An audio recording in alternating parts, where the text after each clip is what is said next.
The signal came from nowhere and everywhere at once. A single broadcast repeated across every channel the Galactic Concorde used to talk to its member worlds. It was short, it was final, and it was the last thing humanity ever heard from the species that called themselves their allies. Humanity is hereby removed from the Concorde. No assistance will be given. No ships will be sent. You are now beyond our concern. That was it. No explanation. No warning. Just a cold, clean cut, like a surgeon removing a tumor they were afraid might spread. Admiral Sarah Chen stood on the bridge of the ESV Resolute, staring at the message scrolling across the main screen for the third time. Around her, the bridge crew had gone silent, not the silence of shock, though there was plenty of that. This was the silence of people doing math in their heads, fast math, the kind that decided whether you lived or died. "Confirm the source," Chen said. Her voice did not shake. She would not let it shake. "Confirmed, Admiral," said Lieutenant Okafor from the comm station. "It's from the Concorde Central Authority. Verified encryption. Verified signature. This is real." "And the reason?" Okafor hesitated. "There isn't one given, just the order." Chen turned to her science officer, a woman named Priya Raman who had spent the last decade studying alien biology and Concorde politics in equal measure. "Priya, talk to me. Why now? Why us?" Raman pulled up a star chart on her console, 3 systems glowing red near the edge of explored space. "The Velkari border conflict. We've been escorting refugee convoys through contested space for 6 months. The Velkari hegemony has been threatening retaliation against any species that interferes. And the Concorde decided we weren't worth the fight," Chen said. "That's my read, yes." Silence again. Then a young ensign at navigation, barely 2 years out of the academy, spoke up without being asked. "Admiral, with respect, what are we going to do?" Chen looked at the young man. His name was Tomas Reyes, and he had a habit of asking the questions everyone else was too scared to say out loud. She liked that about him. "We're going to find out exactly how alone we are," Chen said, "and then we're going to decide what that means." 3 light-years away, on Earth, the news hit like a hammer. The United Earth government had built its entire defense doctrine around Concorde membership for the last 40 years. Humanity had joined the galactic community eager and hopeful, a young species among ancient ones, grateful for the technology, the trade routes, the protection from threats they barely understood. Concorde membership meant safety. It meant humanity was not alone in a galaxy full of things that could erase a civilization without much effort. Now that safety net was gone, and gone with no warning. In the underground command center beneath what used to be Geneva, President Amara Okonkwo sat through 6 hours of emergency briefings without once leaving her chair. Generals, diplomats, scientists, each one brought worse news than the last. "Our fleet cannot match a single Velkari battle group," said General Marcus Webb, head of Earth Defense Forces. He did not sugarcoat it, because Okonkwo had told him from day one she did not want sugar. "We have maybe 200 capital ships total, scattered across colonies and trade routes. The Velkari alone field over 1,000, and they're not even the most dangerous species out there. They're just the closest. What about the other Concorde members? Surely some of them remember what we did for them," Okonkwo said. "The Thessaly evacuation, the plague cure we shared freely instead of selling it. We have allies." Webb's expression did not change. "We reached out to all of them in the last 6 hours. Every single one declined to respond, or responded with a polite refusal to get involved. They're scared, Madam President. If the Concorde turned on us, they're worried they could be next. Nobody wants to stick their neck out." Okonkwo closed her eyes for a moment. When she opened them, something had hardened behind them. "Then we don't wait for anyone to stick their neck out for us. We protect our own. Madam President, with the forces we have. I'm not talking about winning a war with the forces we have, General. I'm talking about what we do next. Convene every shipyard director, every colony governor, every scientist, with a security clearance above level 4. We meet again in 12 hours. I want options, not problems." The order rippled outward across human space within a day. Every colony, every outpost, every ship received the same transmission. The Concorde had abandoned them, and Earth was now standing alone. On New Shenzhen, a mining colony on the edge of the Velkari border, the reaction was not panic. It was something else entirely. Wei Lin had grown up on that colony. the daughter of 2 engineers who had left Earth 30 years earlier to build something new out in the dark. She was 26 now, running the colony's defense network, and when the broadcast came through, she did not cry or scream.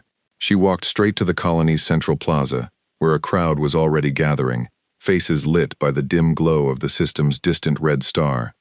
"They think we're done," she said, standing on the steps of the colony hall, her voice carrying across the silent crowd. "They think because nobody's coming to save us, we're going to lie down and die quiet." Nobody answered. They were listening. "My parents built this colony with their hands. We dug into rock that nobody else wanted, on the edge of space that nobody else would touch, because Earth gave us the will to do it even when nobody else believed in us. We didn't ask the Concorde for permission to survive then. We're not asking now." A murmur ran through the crowd, something between fear and resolve, the two feelings tangled together in every throat. "So here's what we're going to do," Waylin continued. "We're going to fortify. We're going to build. We're going to remember that humanity has never once, not one single time in our entire history, needed someone else's permission to keep fighting." The crowd's silence broke into something louder. Not a cheer, not yet, but a sound that carried weight, the sound of people deciding together that they would not go quietly. Back on the Resolute, Admiral Chen received new orders 3 days later. They came not from the Concorde, who had washed their hands of Earth completely, but from Earth itself, under a new designation, the Unified Human Defense Initiative. The orders were simple, and they chilled her more than the original abandonment message had. Withdraw all human ships from contested space immediately. Consolidate forces at Sol System and the 4 core colonies. Prepare for the possibility of total isolation. "They're pulling everyone back," Chen said quietly, reading the orders a second time. "Every ship, every colony beyond the core 4. They're drawing a line and saying anything outside it might be lost." Raman looked up sharply. "New Shenzhen is outside that line." "Admiral, so is Tau Ceti Colony, so is Hawking's Reach. That's almost 2 million people." "I know. We can't just leave them." Chen stood, walking to the viewport, looking out at the stars that no longer felt friendly. Somewhere out there, the Velkari fleet was likely already moving, testing the new boundaries of a galaxy where humanity had no protector but itself. "We're not leaving them," Chen said finally.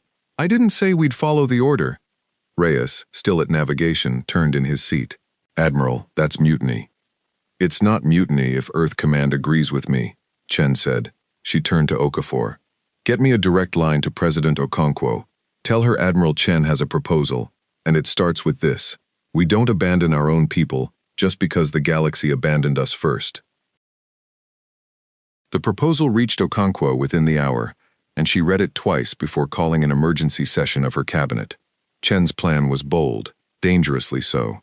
Instead of consolidating into a defensive shell around Earth, she wanted to establish what she called the Promise Line, a network of rapid response fleets stationed to protect every human settlement, no matter how distant or small. "It spreads our forces thin," General Webb argued during the session.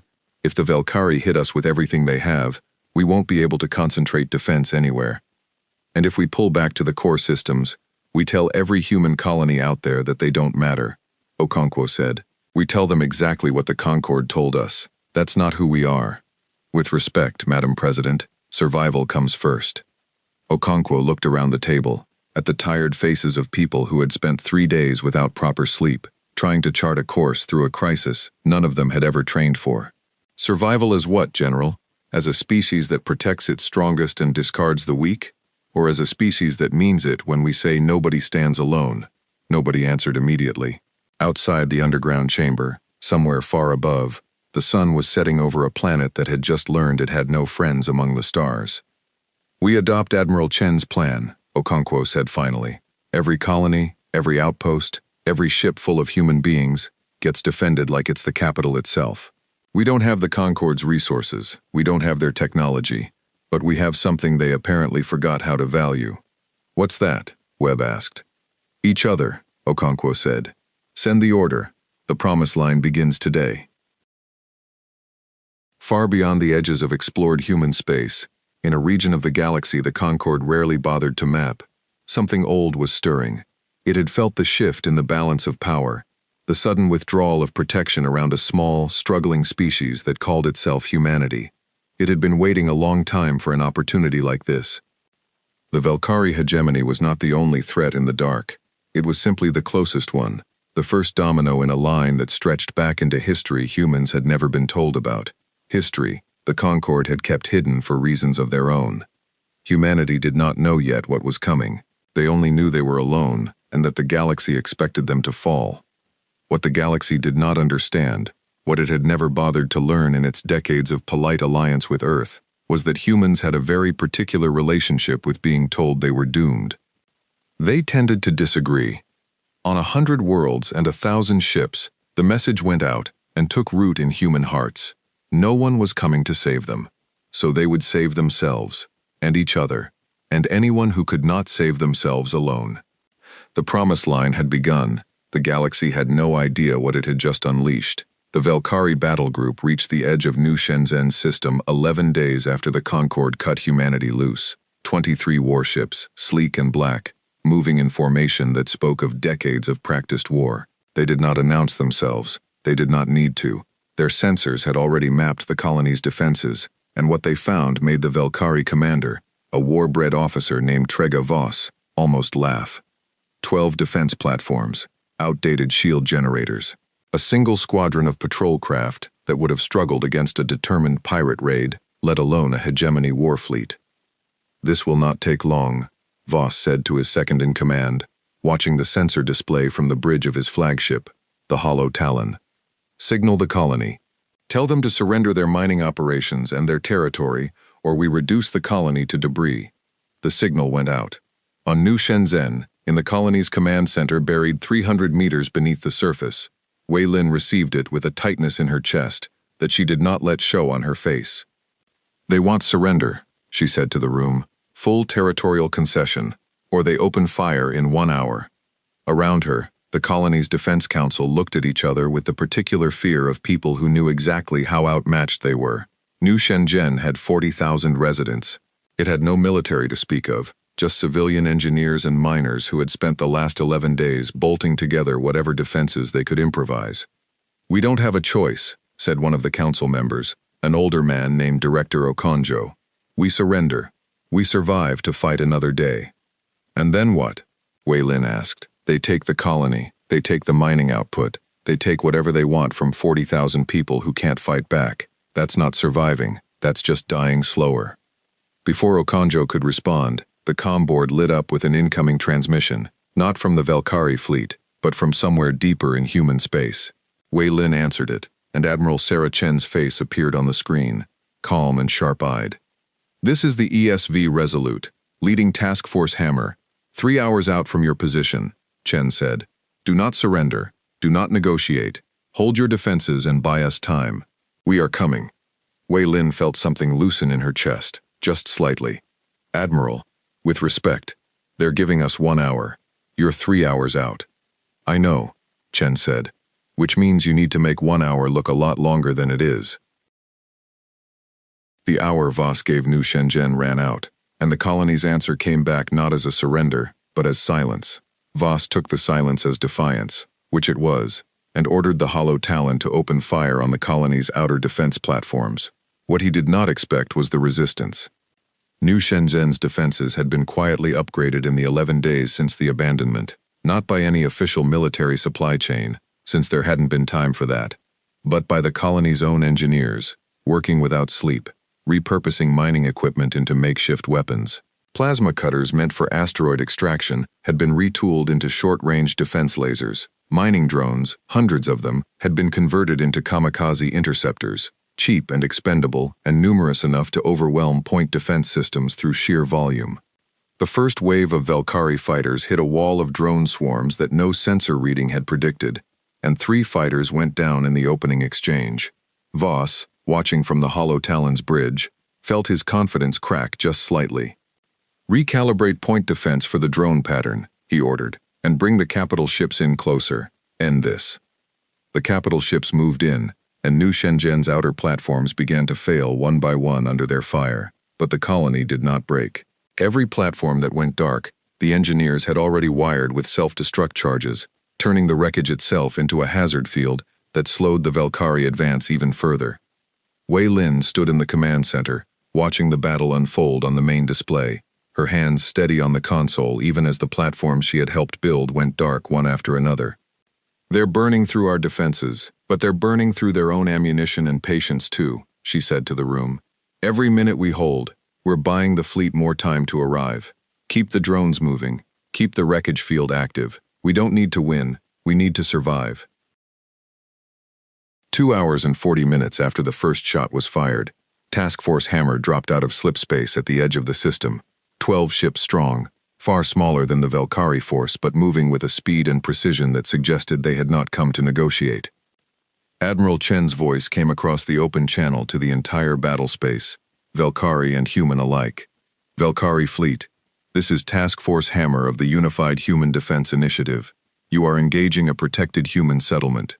Withdraw now, or we will consider this an act of war against the entirety of humanity." Voss, watching the new arrivals on his sensor display, laughed out loud. 12 ships against his 23, against a fleet that had already worn down most of the colony's defenses. Humanity has no fleet capable of threatening the hegemony. This is a desperate bluff. "It's not a bluff," Chen said. "It's a promise. We made it to every human colony in this galaxy. Nobody stands alone. You're about to find out we meant it." Task Force Hammer engaged.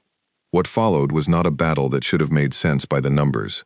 The Valkyrie ships were larger, more numerous, built by a species with centuries more combat experience than humanity had ever accumulated. But Chen's task force had spent the last 11 days doing what New Shenzhen had done on a smaller scale, refusing to accept the limits the galaxy had handed them. Reyes, at navigation on the Resolute, threaded the ship through gaps in the Valkyrie formation that no sane tactical computer would have recommended. Gaps that existed only because human pilots had started flying with an aggression the Valkyrie battle computers hadn't modeled. Raman's science team had spent the transit time reverse engineering captured Valkyrie sensor data from old border skirmishes, finding blind spots in their targeting systems that human ships now exploited ruthlessly. It was not a clean victory. 3 human ships took heavy damage. One, the destroyer Liberty's Watch, lost half its crew when a Valkyrie plasma lance tore through its shields. But the Valkyrie fleet, expecting an easy massacre, found themselves bleeding ships at a rate their commander had never planned for. Voss watched 4 of his capital ships go dark in the span of 20 minutes, watched his fighter screens collapse under coordinated human assault patterns that should not have existed 11 days after a species lost its only protector. Something cold settled into his chest, the particular fear of a predator who has just realized the prey was never actually weak, only unprepared. "Withdraw," he said finally, the word tasting like ash. "Full retreat. We will report this to Hegemony Command." The remaining Valkyrie ships pulled back, jumping to slipspace and vanishing from the system, leaving behind wreckage and a colony that had just survived its first taste of a galaxy that wanted it dead. On New Shenzhen, the cheering started before the Resolute had even finished its approach to the colony. Wei Lin stood in the command center, watching the Valkyrie fleet's retreat on the main display, and allowed herself, for the first time in 11 days. Director Okonjo placed a hand on her shoulder. "You held the line.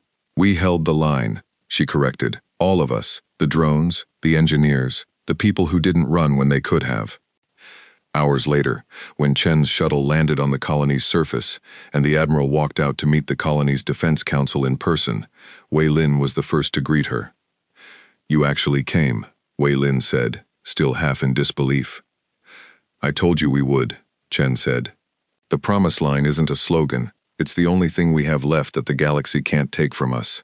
Every colony, every ship, every person. We don't leave anyone behind.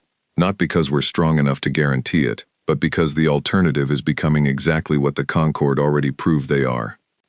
Wei Lin looked past the Admiral, at the wreckage still drifting in high orbit, the burned-out shells of Valkyrie fighters, mixed with the remains of New Shenzhen's improvised defenses. What happens now? They'll come back. Bigger, this time. Probably, Chen admitted. But now they know something they didn't know 11 days ago. Humanity doesn't fold just because we're outnumbered. And word travels fast in a galaxy this connected. Every species watching is going to recalculate what it costs to attack us. News of the new Shenzhen engagement spread through the Valkyrie hegemony within days, and from there, through trade channels and diplomatic back channels, to the rest of the Concorde. The reaction was not what Earth expected. In the Concorde Central Authority, a towering structure of glass and light orbiting the species' founding world, representatives gathered in emergency session to discuss what had happened. The Valkyrie ambassador, a being named Korsun, addressed the chamber with barely restrained fury.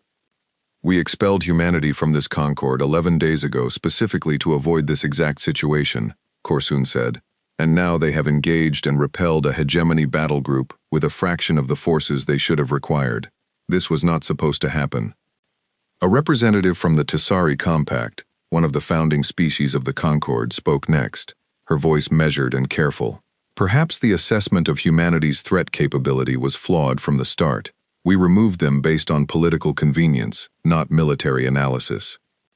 "They were removed because protecting them was becoming too costly," said another voice, this one belonging to the Concorde's presiding administrator, an ancient being named Thesson Vale, who had overseen Concorde policy for longer than humanity had existed as a spacefaring species. "The decision stands. Humanity's internal capacity for self-defense is not our concern. What concerns me is the precedent. If they successfully resist hegemony aggression without our support, other smaller member species may begin to question why they continue paying the costs of Concorde membership at all." The chamber fell quiet at that, the real fear finally spoken aloud.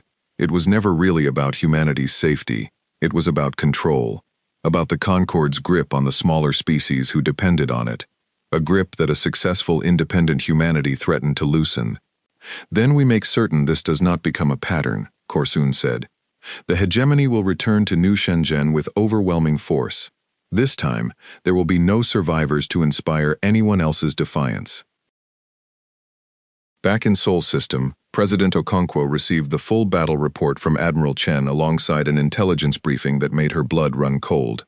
Concorde communications, intercepted through channels Earth still maintained from its years of membership, suggested the hegemony was already planning a second assault on New Shenzhen, this time with a force 5 times larger. "They're not just trying to win," Okonkwo said, reading the intercepted intelligence in her office, General Webb standing across from her. "They're trying to make an example, prove that resisting them costs more than it's worth." "Then we make sure the cost is even higher," Webb said. "Admiral Chen's tactics worked once. We refine them, scale them up, and we hold New Shenzhen no matter what they send." Okonkwo nodded slowly, looking out at the image of Earth on her office wall, blue and fragile, and utterly alone in a galaxy that had decided it did not need to care anymore. "Send everything we have to spare. Every ship, every pilot, every engineer who can build a weapon out of mining equipment in 11 days. If the galaxy wants to make an example out of us, we're going to make sure it's the wrong kind." Far above the planet, in orbit around a world that had just discovered exactly how much fight it had left in it, humanity's fleet began to gather. The first battle had been a desperate improvisation, a colony's last stand bought with 11 days and willpower alone. The second battle, everyone in that gathering fleet understood, would decide something much larger than the fate of one mining colony. It would decide whether the galaxy's assumption about humanity, that they were weak, disposable, and easily erased, was about to become permanently, violently wrong. 16 days after the Concorde cut humanity loose, the Valkyrie hegemony returned to New Shenzhen with a fleet that made the first assault look like a probing scout. 112 warships dropped out of slipspace at the edge of the system, their formations stretching across half the available sensor range. Among them, 3 vessels the hegemony had never deployed in a border conflict before, dreadnought-class carriers, each one capable of fielding enough fighters to blot out a sky.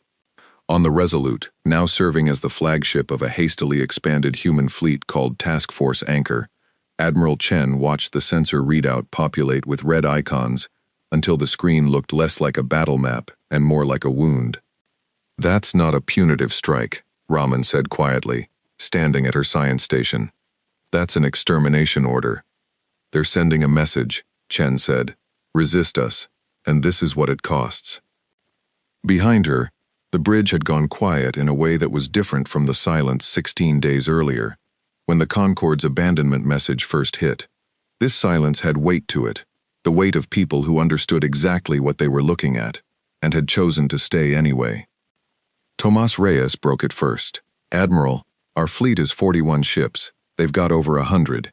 Even with the new Shenzhen defenses factored in, the math doesn't work." "I know what the math says," Chen replied. "I'm not interested in what the math says. I'm interested in what we do about it." She turned to the bridge at large, and for a moment her voice carried not just to her crew but, through the open channel Okafor had quietly established, to every ship in the fleet and every soul on New Shenzhen's surface. 11 days ago, this colony held a line against a battle group that should have erased them in an hour. They held it because they refused to accept that they were already dead. Today, the hegemony brought everything they have because we hurt their pride and threatened their control. They want to make an example of us. She paused, letting the words settle. So let's give them an example. Let's give every species watching from the dark a very clear lesson about what happens when you try to bury humanity alive. A cheer went up across the open channel, ragged and fierce, the sound of 41 ships' worth of crews who had spent 16 days preparing for exactly this moment.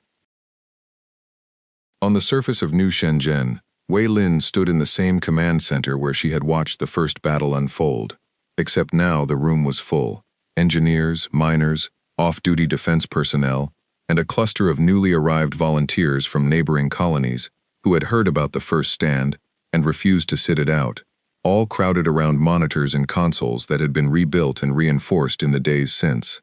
"We've tripled the drone production," said an engineer named Marcus Oduya, pulling up the latest inventory on the main display. "We've also got something new. Director Okonjo's team found a way to weaponize the colony's ore refinement lasers. They're slow to charge, but when they fire, they punch through Valkyrie shielding like it isn't there." "How many?" Wei Lin asked. 6. We had to gut half the colony's industrial output to build them in time. Then we make every shot count." Wei Lin looked around the room at the faces gathered there, tired and frightened and resolved all at once. "This isn't a mining colony anymore. As of today, we're a fortress. Let's act like one."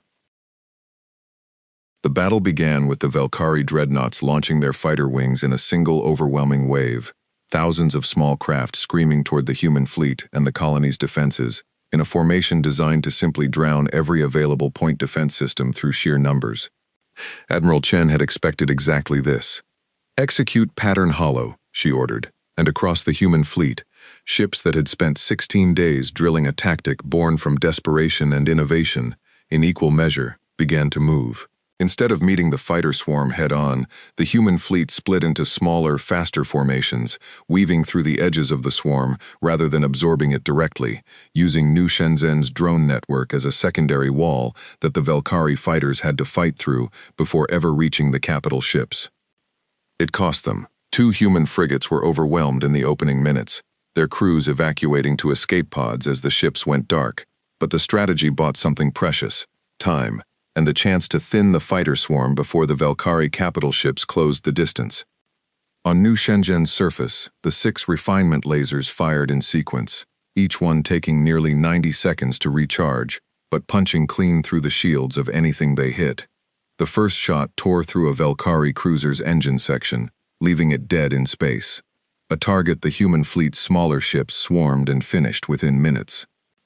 Voss, watching from the hollow talon, felt the cold certainty he had carried into this engagement begin to crack for the second time in 16 days. "They've adapted," he said to his second-in-command, disbelief coloring his voice. An entire colony reorganized its industrial capacity around weapons design in under 3 weeks. "Orders, Commander? Bring the dreadnoughts forward. End this with overwhelming force before they adapt any further." The 3 dreadnoughts advanced, their massive forms eclipsing the smaller ships around them, weapons batteries charging with enough power to glass the colony's surface in a single coordinated strike. Chen saw the formation shift on her tactical display and understood immediately what it meant. "They're going for the colony directly," she said. "They're done trying to win the fleet engagement. They want to erase New Shenzhen and call it a victory regardless of what happens to their ships."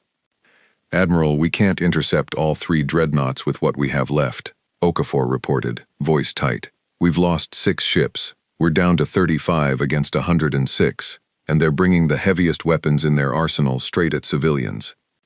Chen's hands tightened on the edge of her console. This was the moment, she understood, that would define everything.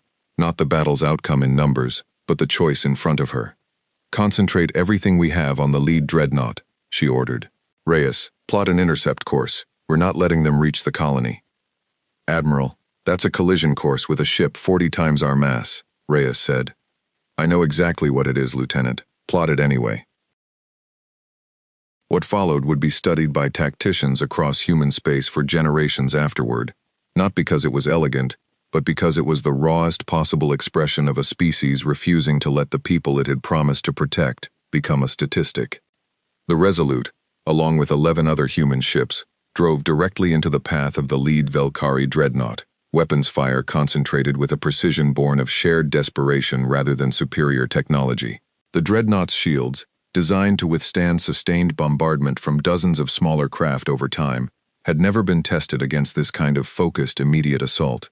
The shields failed 40 seconds before the dreadnought's main weapons batteries would have fired on New Shenzhen's surface.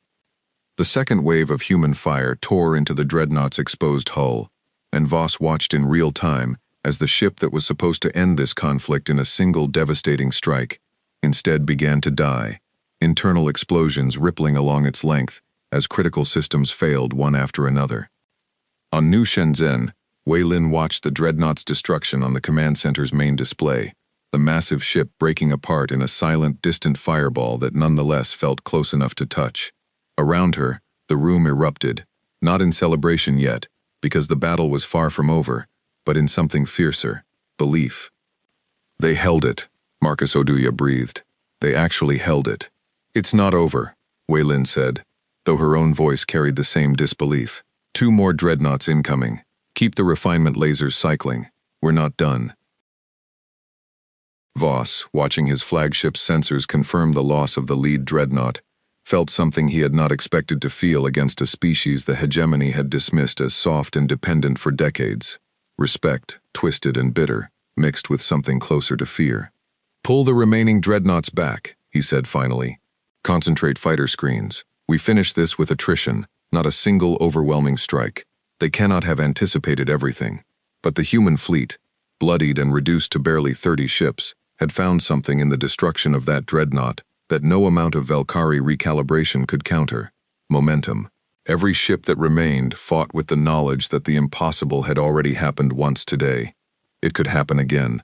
The battle ground on for 3 more hours, brutal and costly on both sides. Human casualties mounted. 3 more ships were lost, including the destroyer Hope's Anchor, whose entire crew Chen had personally promoted from cadets only 8 months earlier. But for every human ship lost, the Velkari fleet bled more, their numerical advantage eroding under the relentless, coordinated resistance of a species that simply refused to accept the outcome the math had predicted. When Voss finally gave the order to withdraw, his fleet numbered 61 ships, less than half of what he had brought to the system. The human fleet, battered and exhausted, numbered 26.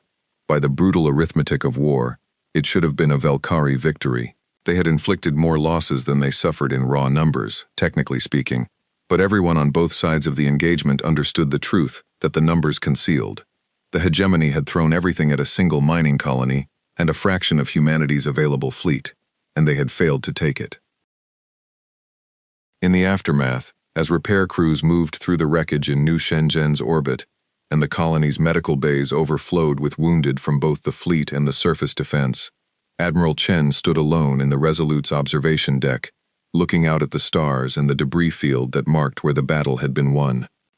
Reyes found her there an hour later, carrying 2 cups of recycled coffee that tasted like burnt metal, but were the closest thing the ship had to comfort.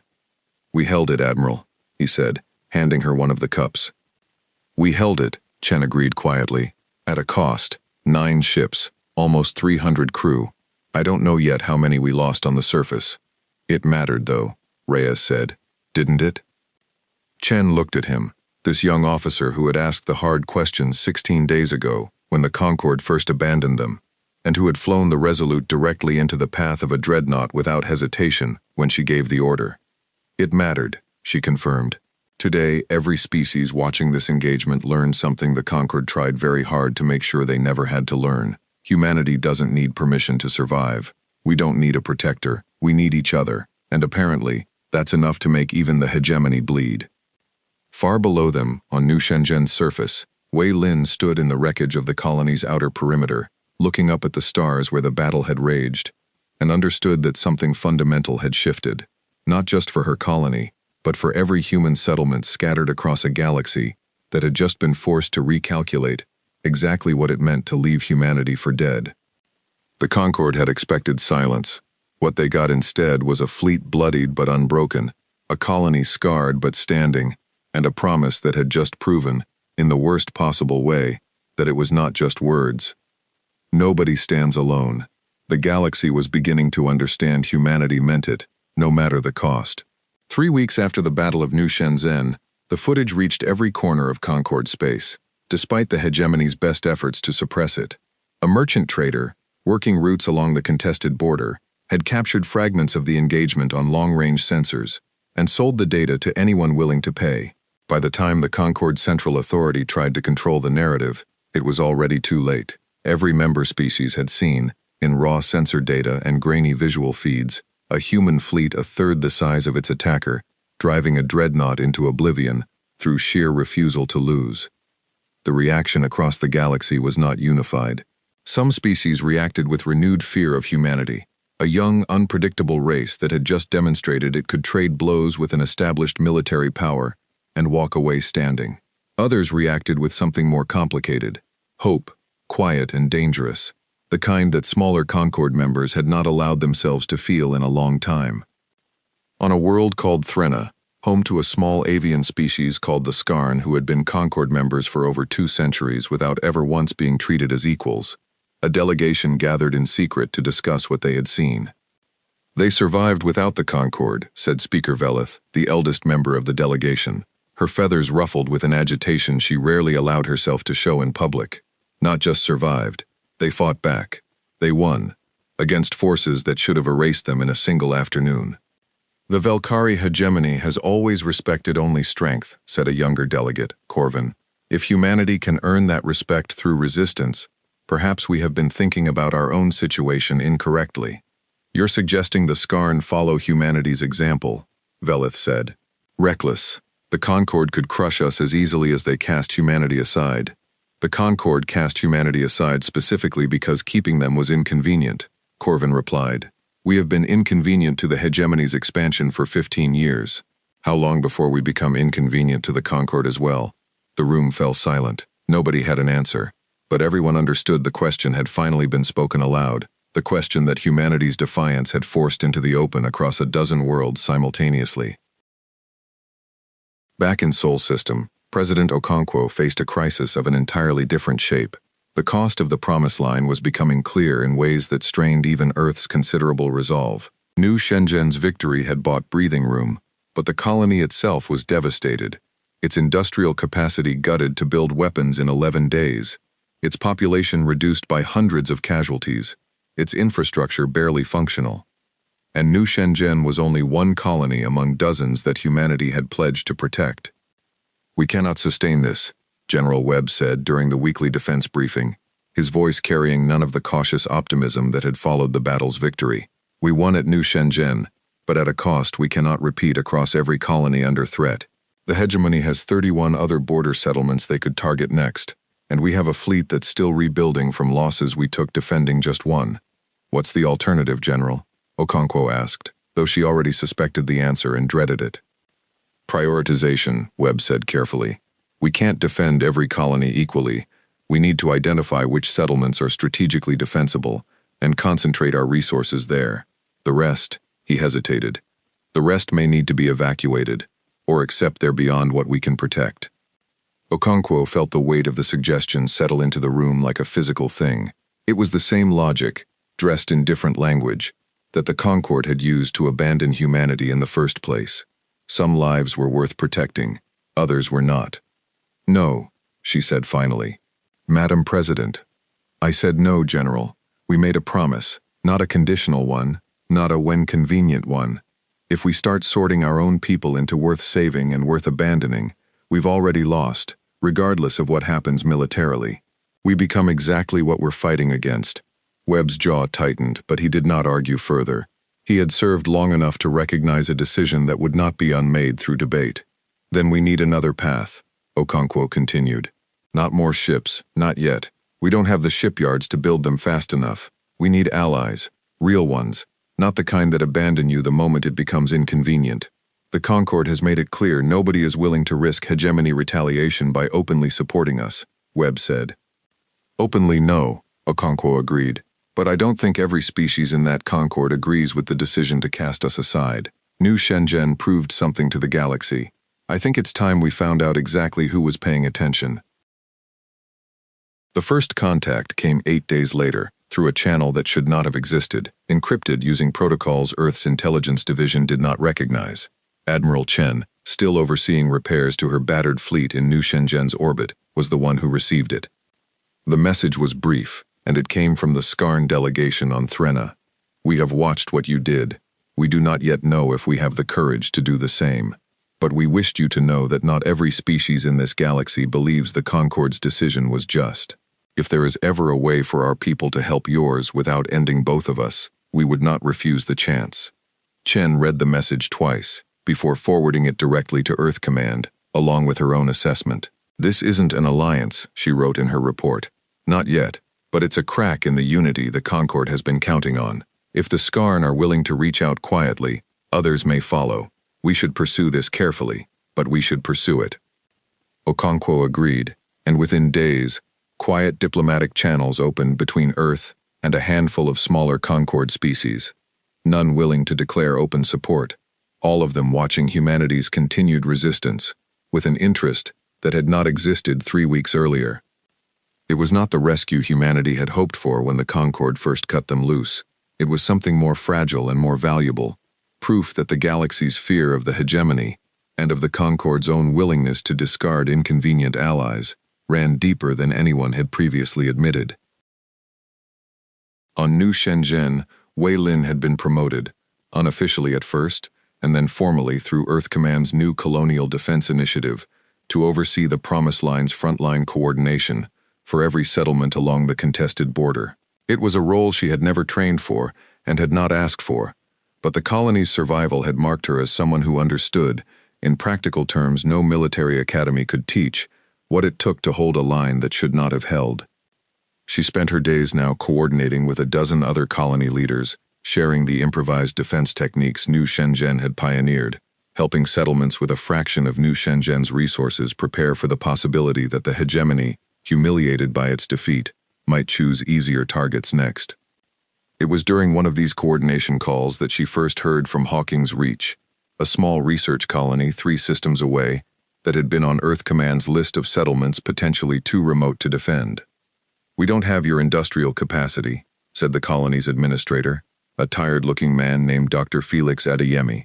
"We're a research station, not a mining operation. We don't have the equipment to convert into weapons the way you did." "What do you have?"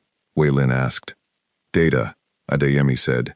"Years of research into Velkari technology, gathered from monitoring border skirmishes long before any of this started. We've never had a reason to share it because, frankly, nobody thought we were significant enough to bother protecting, so we kept our research close, hoping it might be valuable enough to make someone reconsider." Wei Lin felt something settle into place, the particular click of an idea that might actually matter. "Send it to Admiral Chen immediately. All of it." The data from Hawkins Reach turned out to be more valuable than anyone had anticipated. Buried in years of careful, underfunded research was a vulnerability in Velkari's shield technology that the hegemony had never had reason to suspect anyone had discovered, a resonance frequency that, when properly targeted, could destabilize their shields far faster than conventional weapons fire.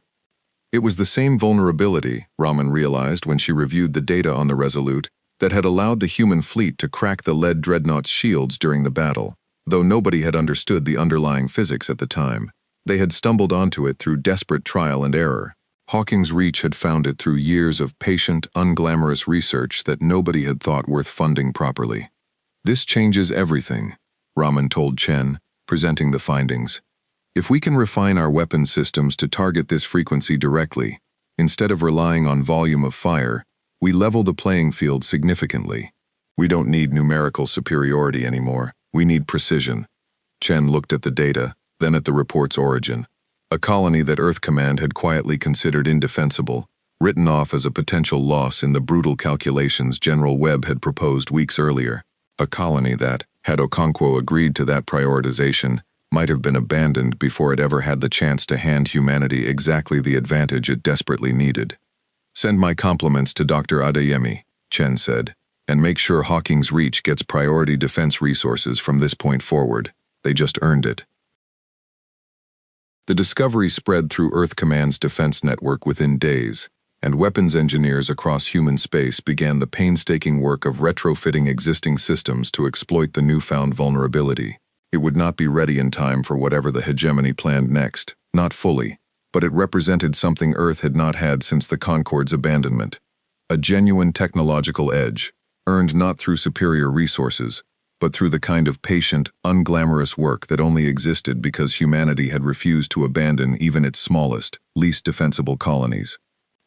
President Okonkwo received the full report in her office, reading it twice with something that, for the first time in weeks, resembled real hope rather than grim determination. "If we had followed General Webb's prioritization plan," she said quietly to her chief of staff, "Hawking's Reach would have been on the list of colonies we couldn't justify defending. We would have lost this entirely." "You made the right call, Madam President. I made the only call that didn't turn us into the Concorde," Okonkwo corrected. "There's a difference, and I think that difference might be the only real advantage we have left in this fight." Far across human space, on 100 different worlds and ships, the promise line continued to hold, fragile and costly, built on a principle the galaxy's most powerful species had abandoned generations ago, that worth was not measured in strategic value or resource output, but in the simple, stubborn refusal to leave anyone behind. It was, everyone now understood, the only thing standing between humanity and the same fate the Concorde had so casually assigned them 3 weeks earlier. And slowly, painfully, it was beginning to work. 6 weeks after the Concorde cut humanity loose, the Velkari hegemony made its decision known through the same cold, formal channels it had used to declare war in the first place. This time, the message was not addressed to a single colony or border outpost. It was addressed to Earth itself. Humanity's continued resistance has become an unacceptable disruption to hegemony interests along the contested border. We are mobilizing the 3rd and 5th battle fleets, combined strength of over 400 vessels, to end this conflict permanently. Surrender your border territories within 72 hours, or face complete and total destruction of your colonial holdings. Admiral Chen received the intercepted transmission aboard the Resolute, now fully repaired and serving as the anchor point for a human fleet that had grown, through 6 grueling weeks of round-the-clock shipbuilding and the technological breakthrough from Hawking's Reach, into something the hegemony had clearly not anticipated. 400 ships, Reyes said, reading the numbers off his console with a steadiness that would have been impossible 6 weeks earlier. That's their entire border deployment. They're not testing us anymore. They're ending this. Then we end it too, Chen said, one way or another. She called an emergency conference with Earth Command, and within hours, President Okonkwo, General Webb, and the full Council of Colonial Defense Coordinators, Wei Lin among them, were gathered across a secure channel that spanned half of human space. "This is the moment we've been preparing for since New Shenzhen," Okonkwo said, her voice carrying the particular calm of someone who had spent 6 weeks making peace with the possibility of catastrophic loss. "The hegemony wants to end this with overwhelming force. We don't have 400 ships. We have 160, including every colonial defense platform we've built since the Promise Line began. It's not enough by the old math," Chen said, "but we're not fighting by the old math anymore." Raman, present on the call as the lead architect of the resonance weapon refits, pulled up a tactical projection. "Every ship in our fleet has been retrofitted with the targeting systems based on the Hawking's Reach data. We can collapse Velkari shields in 1/3 of the time it took at New Shenzhen. It won't make us invincible, but it levels the field in a way the hegemony almost certainly hasn't accounted for.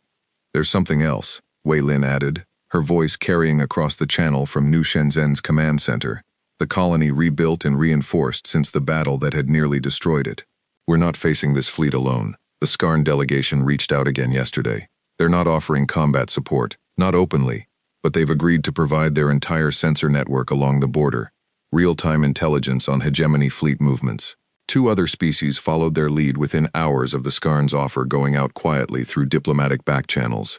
Okonkwo absorbed this in silence for a moment. The Concorde's grip is slipping. It's slipping because we proved it could be broken, Chen said. Every colony we've held, every battle we've survived, it's been a crack in the idea that resistance against the hegemony, or against the Concorde itself, is impossible. We're not just fighting for our own survival anymore. Every species watching is deciding whether that fight is worth joining. The hegemony fleet arrived at the agreed deadline, 412 warships forming up at the edge of human space, the largest military force the Velkari had ever assembled for a single engagement. Commander Voss, who had personally requested to lead this final assault after the humiliation of New Shenzhen, stood on the bridge of a new flagship, the Absolute Reckoning, watching his sensor display fill with the full might of the hegemony's border forces. This time, there will be no improvisation that saves them, he said to his staff. We come with overwhelming numbers and total commitment. Humanity ends today. What Voss did not know, what his intelligence network had failed to detect despite weeks of trying, was that humanity's response fleet was not assembled in the open, waiting to be counted and assessed the way the hegemony expected. Instead, 160 human ships, along with hundreds of smaller defense platforms, had positioned themselves across a deliberately scattered formation, hidden among asteroid fields and the gravitational shadows of 3 different planets, waiting for a signal that would not come until the hegemony fleet had committed fully to its advance.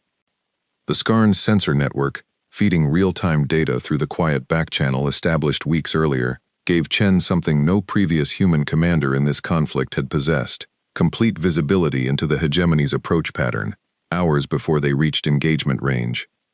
They're moving in a standard saturation formation, Chen said, reviewing the data on the Resolute's bridge. They expect us to mass our defense around the core colonies and meet them head-on. They have no idea we've scattered. It's a gamble, Reyes said. If they adjust formation before we spring the trap, we lose the element of surprise entirely. It's the only gamble that gives us a real chance, Chen replied. We can't win a straight fight against 400 ships. We can win an ambush against a fleet that thinks it's facing a desperate, disorganized defense. The hegemony fleet advanced into what Voss believed was empty space between human defensive positions, confident in the overwhelming numerical advantage that had never failed the hegemony in its centuries of border conflicts. It was only when the fleet had fully committed to its advance, strung out across a wide formation optimized for maximum coverage rather than concentrated defense, that the trap closed.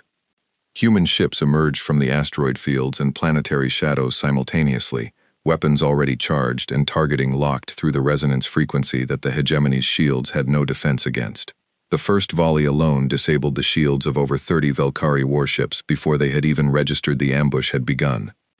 All ships, concentrated fire on designated targets, Chen ordered, watching her tactical display transform from a desperate defensive scramble into something approaching genuine advantage. Don't spread fire. Focus and collapse, one ship at a time. Make every shot count. The battle that followed was unlike anything either side had experienced in the 6 weeks of escalating conflict.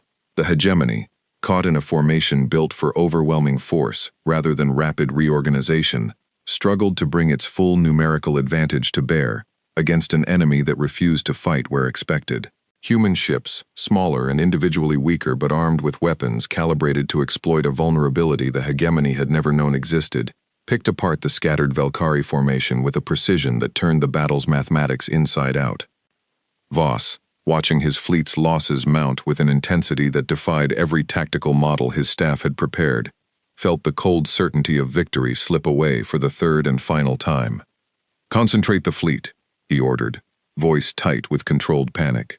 Form defensive clusters. Stop fighting their engagement. Force them to fight ours. But the order came too late.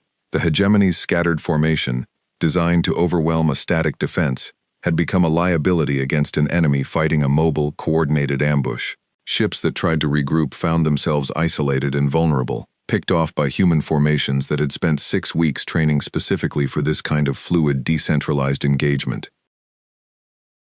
4 hours into the battle, with hegemony losses approaching 200 ships and human losses, while severe, numbering less than 40, Voss made the decision that would define the rest of the war. All remaining forces, full withdrawal, he said, the words costing him more than any other order he had given in his military career. We cannot sustain this engagement. The retreat order spread across the remaining hegemony fleet, and ships that had come to permanently end humanity's resistance instead scattered back toward hegemony territory, leaving behind a battlefield littered with wreckage that told a story the entire galaxy would soon hear in full.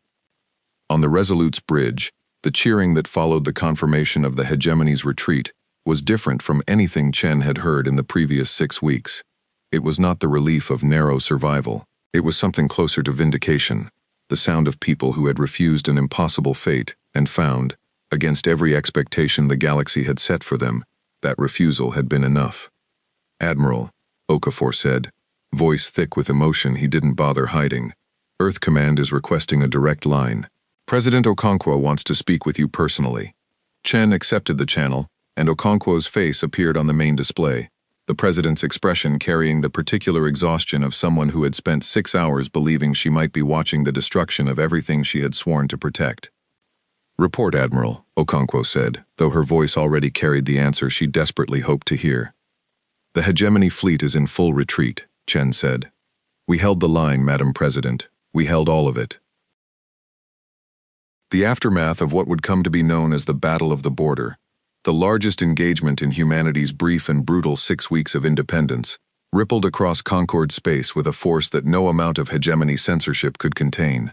A fleet of 400 warships, the largest force the Velkari hegemony had ever assembled, had been turned back by a human defense numbering less than half its size, fighting with technology developed not through superior resources, but through the stubborn refusal to abandon even the smallest and least strategically valuable of their own people. The Skarn delegation, emboldened by the role their quiet intelligence support had played in the human victory, formally announced their withdrawal from Concorde oversight within a week, the first species in over a century to openly challenge the Concorde's authority. 3 other species followed within the month, each one citing humanity's resistance as proof that the Concorde's claimed protection had always been conditional, always negotiable, and never truly guaranteed. The Concorde Central Authority, faced with the unraveling of the very system of control that had defined galactic politics for generations, found itself forced into a position it had never anticipated needing to consider, reaching out to the species it had so casually discarded 6 weeks earlier. The message arrived on Earth 9 weeks after the original abandonment, carried through official Concorde channels for the first time since the initial expulsion order. President Okonkwo read it standing in her office. General Webb and a small council of advisors gathered around her. The Concorde Central Authority acknowledges the demonstrated resilience and military capability of the human species, the message read, the formal language unable to fully disguise the desperation underneath it. We propose renewed discussions regarding humanity's status within the Concorde, with terms to be negotiated as full and equal members. Okonkwo set the message down and looked around the room at faces that had spent 6 weeks learning to survive without anyone's permission or protection. They want us back, Webb said, now that we've proven we don't need them. They want us back because they're afraid of what happens if we keep proving that to everyone else, Okonkwo corrected. The question is what we want.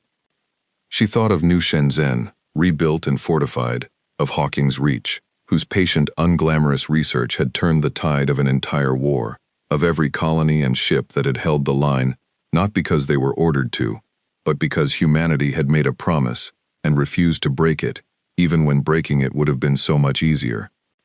Send a response, Okonkwo said finally.